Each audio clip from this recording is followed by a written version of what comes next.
Good morning, everyone. Now, in our polity series, we will study the emergency provision in Indian Constitution. It is a very important topic as lot of questions are always asked from this topic. So, we will study thoroughly. So, let's start with emergency. What is emergency?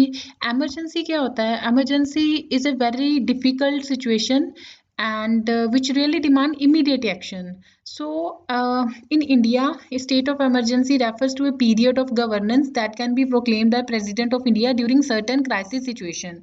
क्या होता है कि जब कोई बहुत मुश्किल हालात होते हैं देश के अंदर जिसके अंदर इमीडिएट एक्शन चाहिए तो प्रेसिडेंट जो है कुछ जो है डायरेक्शंस इशू कर देते हैं या डिसीजन लिए जाते हैं without formal amendment to our constitution क्योंकि इतना टाइम नहीं होता इमरजेंसी वाले हालात है तो फटाफट जो है वो डिसीजन लेना पड़ता है तो so emergency provisions are incorporated in our constitution under part 18th of the constitution from article 352 to 360 352 से लेके 360 तक हमारे पार्ट 18th के अंदर जो है इमरजेंसी वाले प्रोविजंस डाले गए और नॉर्मल कंडीशन में as we know that India is a federal polity centre state उनके जो है अपने अपने डिफरेंट स्फीयर्स हैं उनकी अपनी अपनी पावर्स हैं लेकिन इन केस ऑफ इमरजेंसी जो सेंट्रल गवर्नमेंट है सारी पावर्स जो है वो सेंट्रल गवर्नमेंट के अंदर आ जाती है एंड जो स्टेट होती है they are fully control under the central government लेकिन इसके लिए ऐसा नहीं होता कि कुछ पार्लियामेंट लॉ बनाएगी अमेंडमेंट करेगी तो ऐसा होएगा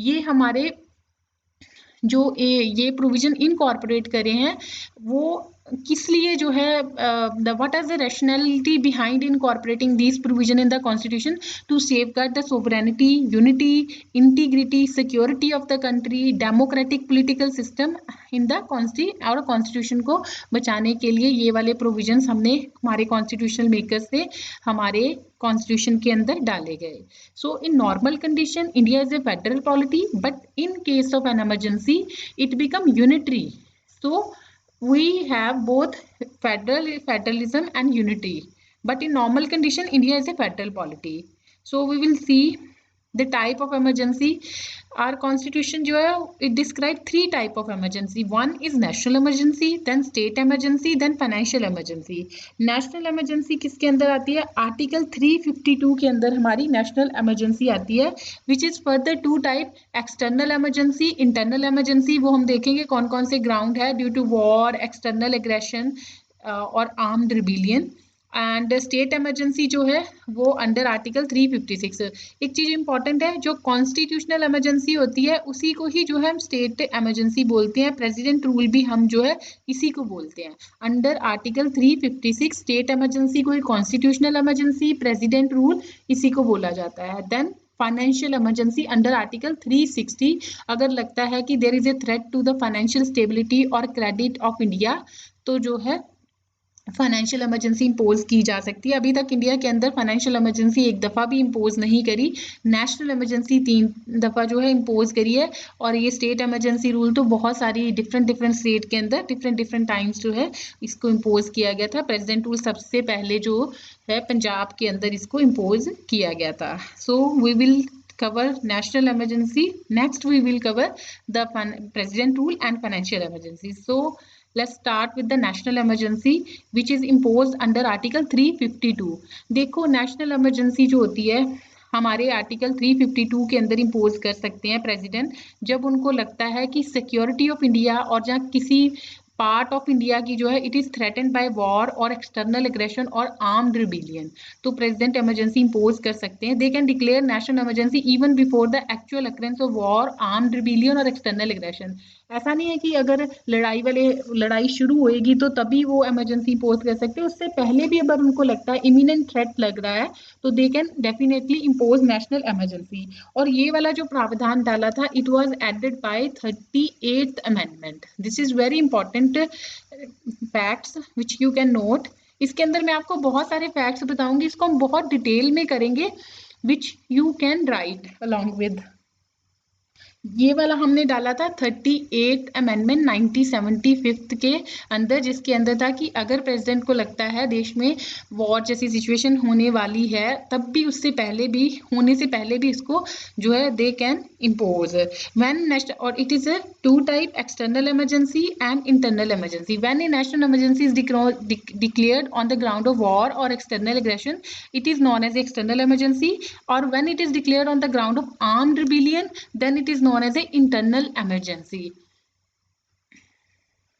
और पहले क्या था, पहले इसके अंदर होता था इंटरनल डिस्टर्बेंस, ये वाला internal disturbance, it was later on added by armed rebellion, because in 1975 हमारी कंट्री के अंदर जो इमरजेंसी इम्पोज करी थी इंदिरा गांधी गवर्नमेंट के टाइम, तो वो 2 साल जो है इम्पोज रही है इमरजेंसी, और फिर उसके बाद जब उसका जुडिशियल रिव्यू हुआ, उसका शॉ कमीशन अपॉइंटमेंट किया गया था, तो उसमें इट वाज फाउंड दैट कि वो ठीक नहीं था, and the word arm disturbance जो है इट इज़ वेरी वेग, इस वजह से जो है इंटरनल डिस्टर्बेंस को रिप्लेस करके आर्म्ड रिबिलियन जो है वो ऐड किया गया था। It is added by 44th amendment, this is very important, the term armed rebellion is inserted from the 44th amendment, before this it was internal disturbance, sorry इसके पहले internal disturbance था, उसके बाद आर्म्ड रिबिलियन हमने add किया गया था।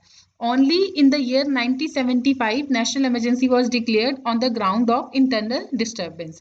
पहले एक चीज और इम्पोर्टेंट है इसके अंदर, पहले होता था नेशनल इमरजेंसी पूरी कंट्री के अंदर इम्पोज की जाती थी, लेकिन 42nd amendment, you can note 42nd amendment 1976 के अंदर एक प्रोविजन डाला था कि प्रेसिडेंट अगर चाहे तो नॉट इन होल कंट्री, कुछ पार्ट में भी इमरजेंसी अगर इम्पोज करना चाहते हैं नेशनल इमरजेंसी, तो वो इम्पोज कर सकते हैं। It was added by 42nd amendment. So this is national emergency.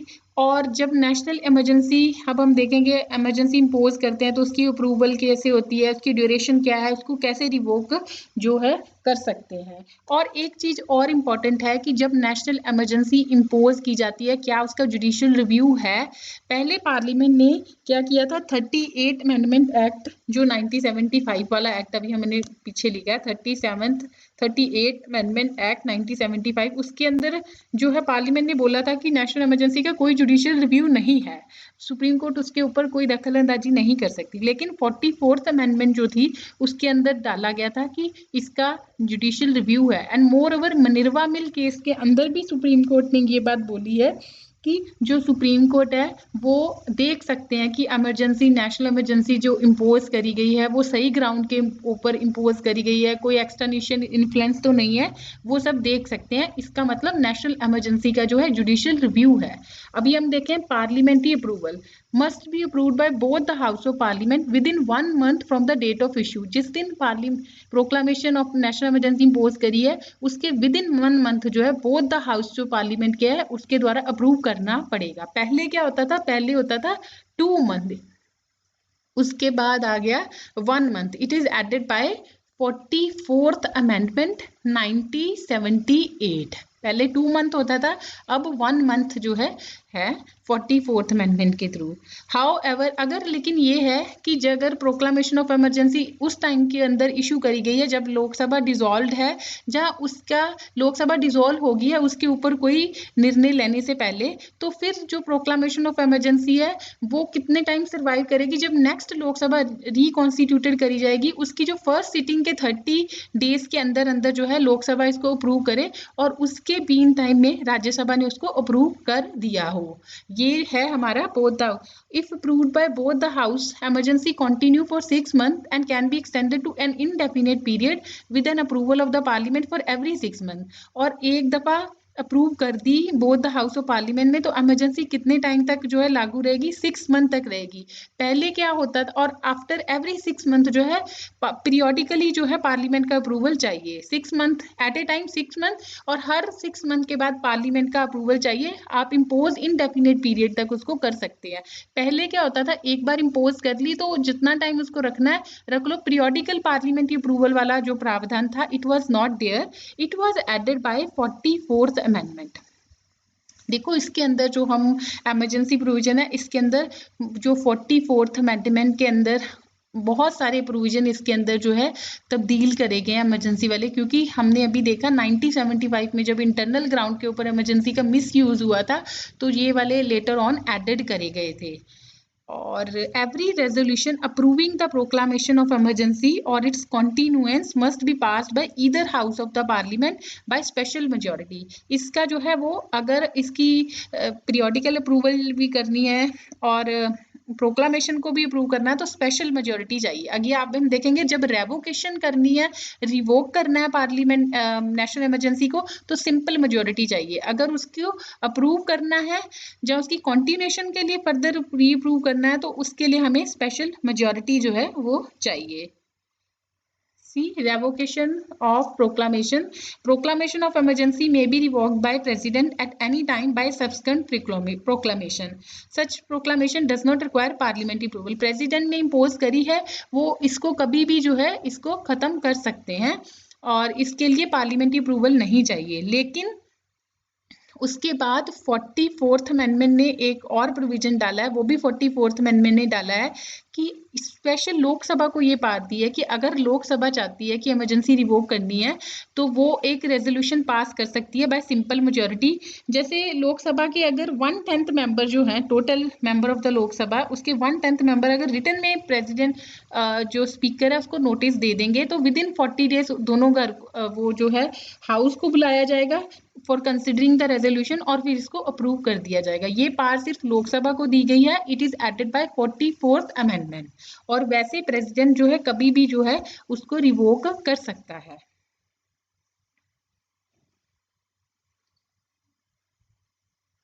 Next we will see the effect of national emergency. और एक चीज और इम्पोर्टेंट थी कि जब प्रेसिडेंट ने इमरजेंसी इम्पोज करनी है सिर्फ पीएम का ही जो है कंसेंट नहीं लेना, कैबिनेट का जो है पूरा कंसेंट लेना पड़ेगा, which is also added by 44th amendment. ये भी क्या हुआ था 1975 में जब इमरजेंसी इम्पोज करी गई थी और सिर्फ प्रेसिडेंट ने प्राइम मिनिस्टर को ही उसका एडवाइस लेके उसको इम्पोज कर दिया था और कैबिनेट को उसके बाद पता चला था। It was also this safeguard added by 44th amendment 1978। So now we will see the national emergency effects कि जब नेशनल इमरजेंसी इम्पोज कर दी है उसके बाद क्या क्या इफेक्ट्स जो है वो पड़ते हैं, क्योंकि अभी हमने देखा कि हमारा फेडरल स्ट्रक्चर जो है वो यूनिटरी में तब्दील हो जाता है। तो वी विल सी और क्या क्या चीजें, फंडामेंटल राइट्स के ऊपर क्या इफेक्ट होएगा, लोकसभा का टेन्योर, वो सारी चीजें हम देखेंगे। First, effect on the center-state relation. While proclamation of emergency is in force, the normal fabric of center-state relation undergo a basic change. This can be studied under three-head executive or center become entitled to give executive direction to state on any matter. Normal condition में क्या होता है कि centre state को executive direction सिर्फ specified matter के ऊपर ही जो है दे सकता है उस स्टेट का कंसेंट लेके। हमने पढ़ा भी था जब हमने सेंटर स्टेट रिलेशन पढ़े हैं। लेकिन जब नेशनल इमरजेंसी इम्पोज करी जाती है तो एनी मैटर जो है वहां पे सेंटर स्टेट को दे सकता है। सो स्टेट गवर्नमेंट जो होती है वो टोटली जो है सेंट्रल के कंट्रोल में आ जाती है। Legislative parliament become empowered to make law on any subject mentioned in the state list. The president can issue ordinance on the state subject also if the parliament is not in session. President जो है वो issue भी कर सकते हैं ordinance अगर parliament is not in session. लेकिन ऐसा नहीं है कि जो स्टेट गवर्नमेंट जो स्टेट लेजिस्लेटिव असेंबली है उसकी भी पावर जो है उसको खत्म कर दिया जाता है, उसकी पावर वैसे ही रहती है। लेकिन जो भी लॉ पार्लियामेंट बनाएगी they will prevail. So law made on the state subject by parliament become inoperative 6 months after the emergency has ceased to be in operation। और जो भी लॉ पार्लियामेंट ने उस टाइम स्टेट लिस्ट के ऊपर बनाए हैं जब इमरजेंसी खत्म हो जाती है उसके 6 मंथ तक ही वो ऑपरेट करते हैं। So these are the legislative. Next is the financial sphere में क्या होता है कि जब नेशनल इमरजेंसी इम्पोज करी है प्रेसिडेंट जो है वो मॉडिफाई कर सकते हैं जो भी हमारे कॉन्स्टिट्यूशनल डिस्ट्रीब्यूशन है रिवेन्यूज की between the centre and the state. और इसके अंदर जो है या तो वो रिड्यूस कर सकते हैं या कैंसिल कर सकते हैं transfer of finances from the centre to the state. जो हमने देखा था सेंटर स्टेट के अंदर रिलेशन रिवेन्यूज दिए जाते हैं, tax revenue, non tax revenue जो शेयर करे जाते हैं और फिर ग्रांट्स वगैरह दी जाती है तो वो कैंसिल सब कर सकते हैं प्रेसिडेंट, और ऐसा जो ऑर्डर वो प्रेसिडेंट करेंगे उनको both the house of parliament को अंदर जो है लेके जाना पड़ेगा, और जो वो ऑर्डर करेंगे वो पूरे 1 साल तक जो है वो लागू होगा। फॉर एग्जाम्पल किसी ईयर में उसको मान लो 6 मंथ चल रहा है उस ईयर का, तो वो पूरा जो नेक्स्ट 6 मंथ होंगे पूरा उसके ऊपर लागू रहेगा। Next, effect on the life of Lok Sabha and state legislative assembly. जब नेशनल इमरजेंसी इम्पोज करी हुई है तब लोकसभा की लाइफ जो है, हम उस नॉर्मल टेन्योर 5 ईयर होता है उसको हम एक्सटेंड कर सकते हैं बहुत नंबर इनडेफिनेट टाइम, लेकिन एट ए टाइम जो होगा वो 1 ईयर होगा। However, this extension cannot continue beyond a period of 6 months after the emergency has ceased to operate. अभी जब हमारी 1975 में नेशनल इमरजेंसी इम्पोज करी थी तो नॉर्मल टेन्योर 1975 तक था, फिर नेशनल इमरजेंसी 1977 तक जो है वो रहा था, और उसके बाद जो 1977 में इलेक्शन हुई थी तो फर्स्ट नॉन कांग्रेस गवर्नमेंट जो है वो आई थी मोरारजी देसाई के अंदर। Similarly, जो पार्लियामेंट है may extend the normal tenure of state legislative assembly by 1 year each time during a national emergency, subject to a maximum period of 6 months after the emergency has चाहे अगर लोकसभा की जो लाइफ बढ़ानी है या state legislative assembly की बढ़ानी है तो वो पार्लियामेंट कर सकती है for 1 year at a time, लेकिन उसके बाद उसको फिर है अप्रूवल चाहिए। The next is effect on fundamental right. National emergency के टाइम फंडामेंटल राइट के ऊपर कैसे सस्पेंशन होती है वो हम पढ़ेंगे। उसके लिए आर्टिकल इंपॉर्टेंट कौन कौन से हमने देखने हैं, 358 और 359। 358 के अंदर जो है वो ये कहता है कि जब भी प्रोक्लामेशन हम नेशनल इमरजेंसी की करते हैं तो 6 फंडामेंटल राइट, जो आर्टिकल 19, जब हमने फंडामेंटल राइट्स पढ़े थे उसके अंदर हमने आर्टिकल 19 पढ़ा था, जैसे freedom of speech and expression, assembly, association, movement, residence, profession, वो 6 राइट जो है आर्टिकल 19 के अंदर ऑटोमेटिकली सस्पेंड हो जाएंगे। और लेकिन ये है, जैसे हमने नेशनल इमरजेंसी के अंदर पढ़ा था एक्सटर्नल इमरजेंसी है और एक है इंटरनल इमरजेंसी। अगर इंटरनल ग्राउंड के ऊपर हमें लगता है इम्पोज करते हैं उसको हम इंटरनल इमरजेंसी करते हैं, लेकिन ये वाला जो 19 आर्टिकल है वो ऑटोमेटिकली सस्पेंड होगा only if the emergency is imposed on the external aggression war, not in case of armed rebellion. External emergency जब इम्पोज करी जाती है तभी जो है ये ऑटोमेटिकली सस्पेंड हो जाएंगे। This comes under article 358। जब भी आपने देखना है कि suspension of fundamental right during national emergency तो आर्टिकल 358 और 359 को ही आपने दिमाग में रखना है। 358 के अंदर आर्टिकल 19 के अंदर जो 6 फंडामेंटल राइट है और 359 के अंदर हम देखेंगे प्रेसिडेंट जो भी फंडामेंटल राइट अपने प्रेसिडेंशियल ऑर्डर में इशू करेगा वो वाले सस्पेंडेड होंगे। 20 और 21 तो सस्पेंड हो ही नहीं सकते, ये हमने तब भी देखा था। ये तो बहुत इंपॉर्टेंट है कि 20 और 21 they are never suspended even during emergency. This under 359। Under Article 359, the President is authorized to suspend by order the right to move any court for the enforcement of fundamental right during national emergency. So the remedial measures are suspended, not the fundamental rights.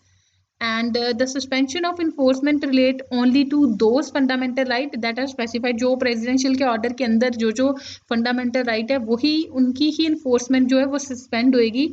और the suspension could be for period during the operation of emergency और shorter period, पूरी emergency के time या थोड़े छोटे periods के time. The order should be laid before each house of the parliament for approval. जो presidential order है वो हम पार्लियामेंट हाउस के अंदर, बोथ द हाउस के अंदर उसके लेट डाउन करना पड़ेगा फॉर द अप्रूवल। और 44th amendment act मेंडेड that President cannot suspend the right to move the court for the enforcement of fundamental right guaranteed by Article 20 और 21। इसके अंदर जो आर्टिकल 20 है 21 है उसको नहीं कर सकते। आर्टिकल 20 जो था वो है protection, right to protection in respect of conviction for offences, और 21 जो है right to life and personal liberty. ये वाले आर्टिकल इसके अंदर आ जाते हैं। So now will see the declaration made so far. हमारी कंट्री के अंदर नेशनल इमरजेंसी 3 दफ़ा इम्पोज करी है। 2 बार जो करी गई है वो एक्सटर्नल इमरजेंसी और 1 बार जो करी है वो इंटरनल इमरजेंसी करी है, 1962, 1971 और 1975। The first proclamation of national emergency was issued in October 1962 on account of Chinese aggression in the Nepal. This is Northeast Frontier Agency region, which is now in Arunachal वाला region, उसको नफा बोलते थे, and was in force till January 1968. जब हमारी Chinese aggression हुआ था उस टाइम के अंदर इसको इम्पोज किया था पहली बार, 1962 में पहली बार इम्पोज किया था. सेकेंड 1971 में in the wake of attack by Pakistan. Even when the emergency was in operation, the third proclamation जो नेशनल इमरजेंसी की इम्पोज करी थी वो करी थी 1975 में. और फिर उसके बाद इसको जो सेकंड और थर्ड थी इन दोनों को जो था रिवोक्ड करा था मार्च 1977 के अंदर. So these are the declaration made so far by. फिर उसके बाद जो इमरजेंसी हमने 1975 में डिक्लेयर करी थी कि बहुत कंट्रोवर्शियल रहा. आज तक इसका बहुत बड़ा क्रिटिसिज्म होता है कि इस टाइम इमरजेंसी का बहुत मिसयूज किया गया था. फिर तभी 1977 में इंदिरा गांधी गवर्नमेंट जो थी वो गिर के दूसरी government I, which was the first non-Congress government under Morarji Desai. और फिर जनता पार्टी और उस गवर्नमेंट ने अपॉइंट किया था Shah commission. This is very important which you can note down. Shah commission was constituted in 1977 to investigate the circumstances that warranted the declaration of emergency in 1975. और इस commission ने जो है जस्टिफाई नहीं किया द डिक्लेरेशन ऑफ इमरजेंसी, उन्होंने justify नहीं किया इसको. और इसी वजह से फिर later on 44th amendment 1978 was enacted to safeguard our constitution against the misuse of national emergency. So this was the national emergency. और ये बहुत इंपॉर्टेंट टॉपिक है. और we will see the one question. Consider the following statement regarding Lok Sabha. Lok Sabha has normal tenure of 5 years, after which it automatically dissolves. Once the Lok Sabha is dissolved before the completion of its normal tenure, the dissolution is irrevocable. The third statement states revocation of national emergency is the exclusive power of Lok Sabha. So which of the above statement is or are correct? So ये तीन statement उन्होंने दी है. ये third statement तो जैसे हमने देखा है ये वाली स्टेटमेंट जो है वो रॉन्ग है. Revocation of national emergency is the exclusive power of Lok Sabha. हमने अभी पढ़ा था कि प्रेसिडेंट चाहे तो किसी time any time he can revoke the national emergency. Later on Lok Sabha को ही दिया था, लोकसभा को दिया है, राज्यसभा को नहीं दिया. लेकिन इसका मतलब ये नहीं है कि सिर्फ लोकसभा ही रिवोक कर सकती है, प्रेसिडेंट भी जो है वो रिवोक कर सकते हैं. तो ये वाली स्टेटमेंट तो जो है वो गलत हो जाती है. और ये हमें पता ही है कि Lok Sabha has normal term of 5 year after which it automatically dissolve. जब हमारा लोकसभा का 5 साल पूरे हो जाते हैं तो उसके लिए कोई ऑर्डर नहीं पास करना पड़ता, ऑटोमेटिकली वो डिजॉल्व हो जाती है. So one first statement is correct. And second is once the Lok Sabha is dissolved before the completion of its normal tenure, the dissolution is irrevocable. जैसे लोकसभा का नॉर्मल टेन्योर 5 ईयर है, उससे पहले ही वो गिर गई या डिजॉल्व हो गई, उसके बाद हम उसको रिवोक नहीं कर सकते. This is true. उसके बाद ऐसा नहीं कि एक बार गिर गई फिर उसको हम इररिवोक जो है वो कर सकते हैं. So the second statement is also correct. So इसका आंसर है बी. सो दिस जैसे इस तरह जो है वो क्वेश्चन फ्रेम किया जाता है. This is also one question asked in UPSC previous paper and also in state civil service examination they can ask this type of question, three statement. So I hope you understood national emergency. Next we will see the president rule and financial emergency. And if there is any query, you can find me always at Study Gyan on the following Facebook or Telegram link. And please don't forget to subscribe my channel. See you in the next lecture.